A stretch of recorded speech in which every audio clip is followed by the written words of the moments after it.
আসসালামু আলাইকুম রহমতুল্লাহ। কোরবানি কোন ব্যক্তির উপর ওয়াজিব এবং শরীয়তের দৃষ্টিকোণ থেকে ধনীকে?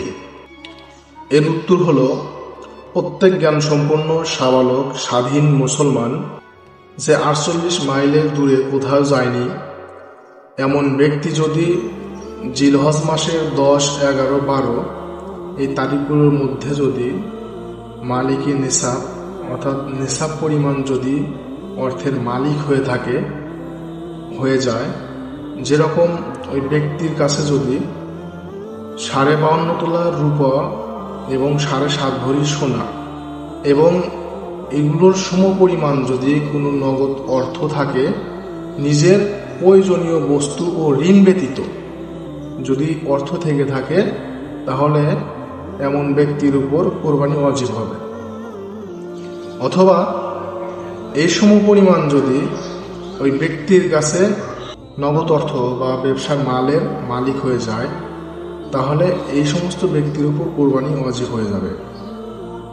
যদি কোনো ব্যক্তির কাছে ধরে নেন 7.5 ভরি সোনা অল্প আছে, কিংবা 52 তোলা রূপার অল্প আছে, অর্ধেক অর্ধেক করে আছে, কিন্তু নেশা পরিমাণ সম্পত্তি নাই, নেশা পরিমাণ সোনাও নাই, নেশা পরিমাণ রূপও নাই, তাহলে কি এই ব্যক্তির উপর কোরবানি ওয়াজিব হবে না? অবশ্যই এই ব্যক্তির উপরও কোরবানি ওয়াজিব হয়ে যাবে। কেননা এই দুটা জিনিস যদি একত্রিত করার পরে নেশাব পরিমাণ অর্থ হয়, তাহলে এই ব্যক্তির উপর কোরবানি করা ওয়াজিব হয়ে যাবে।